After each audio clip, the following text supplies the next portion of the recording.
Sir మీరు ఇప్పుడు తెలంగాణ ఆంధ్రప్రదేశ్లో కాంగ్రెస్ పార్టీ చివరి ముఖ్యమంత్రి. తెలంగాణ వచ్చిన తర్వాత మీరు మొదటి ముఖ్యమంత్రి. కాంగ్రెస్ పార్టీ ముఖ్యమంత్రులకి ఎవరికీ లేని ఒక ప్రివిలేజ్ కనపడుతుంది. మీరు సౌత్ ఇండియాలో కాంగ్రెస్ పార్టీకి సంబంధించిన ఫేస్‌గా కనపడుతున్నారు. కేరళ ఎలక్షన్‌లో క్యాంపెయిన్‌గా చేయడం కావచ్చు, తమిళనాడు ఎళ్లి అక్కడ మీటింగ్స్ అటెండ్ చేయడం కావచ్చు. సో, సిద్ధరామయ్య కంటే కూడా సౌత్ ఇండియాలో ఉన్న కాంగ్రెస్ ముఖ్యమంత్రుల్లో మీరు ఎక్కువ పాపులర్‌గా కనపడుతున్నారు. సో, సౌత్ ఫేస్‌గా రేవంత్ ఎమర్జ్ అవ్వడం వెనక రీజన్ ఏంటి? నేషనల్ పాలిటిక్స్‌ో ఇంకేదన్నా మరి సీఎం కావాలని గోల్ అయిపోయింది. వేరే గోల్ ఏమైనా పెట్టుకున్నారా? లేదు నర్సింగ్, నేను 10 ఇయర్స్ 2034 వరకు ఏ గోల్ లేదు.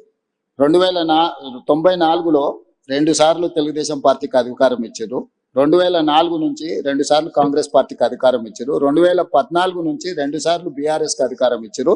2024 నుంచి 2 సార్లు నాకు అధికారం ఇస్తారు ప్రజలు. నాకు స్పష్టత ఉంది. 2034 వరకు ఇక్కడనే ఉంటా, ఈ ప్రజల కోసమే పనిచేస్తా.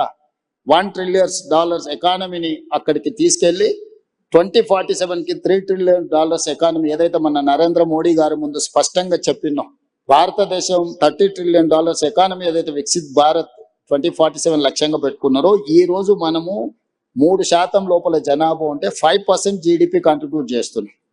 రేపు ఇదే జనాభా 10% జీడిపిని దేశానికి కంట్రిబ్యూట్ చేసే ప్రణాళికలు, దానికి రోడ్ మ్యాప్, దానికి భవిష్యత్ ఏ రకమైన విధానాలు తీసుకోవాలనో 2034 వరకు ఇక్కడనే క్షేత్రస్థాయిలో ఉండి పనులు చేస్తాను.